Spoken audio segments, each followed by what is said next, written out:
97 আমি বাজারে আইছি, 97 না গেছিলাম ওই জায়গায়, হ্যাঁ তো নাঙ্গে এই জায়গায় না 97 না 87।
মাদারীপুর সদর ইউনিয়নের শিরখারা কালীর বাজারে, এখানে এই শিরখারা বাজারে একটি সার্বজনীন দুর্গা মন্দির রয়েছে।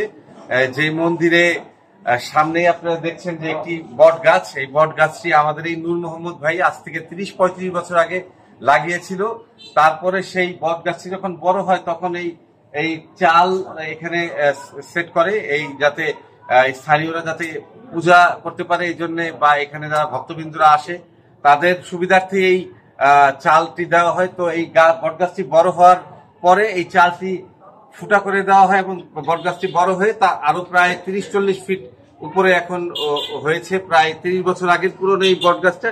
তো এই বটগাছটি যাতে না কাটা হয়, কারণ যেহেতু এইটি নূর মোহাম্মদ ভাইয়ের হাতে লাগানো এবং এটি স্মৃতিস্বরূপ সে রাখতে চায়, এবং মন্দির কমিটিকেও বলা হয়েছে যাতে এই মন্দিরের সুবিধার্থে বা স্থানীয় লোকজনের জন্যও যাতে তাদেরও সুবিধার্থে যাতে গাছটি না কাটা হয় এটি অনুরোধ করা হয়েছে। আশা করি তাদের এই কমিটি অবশ্যই বিবেচনা করে দেখবে বিষয়টি এবং গাছটি যাতে না কাটে এটি আমাদের মানে আশা। এবং আমি নূর মোহাম্মদ ভাইয়ের কাছে জানতে চাইবো যে মন্দিরের ওই পাশে পরে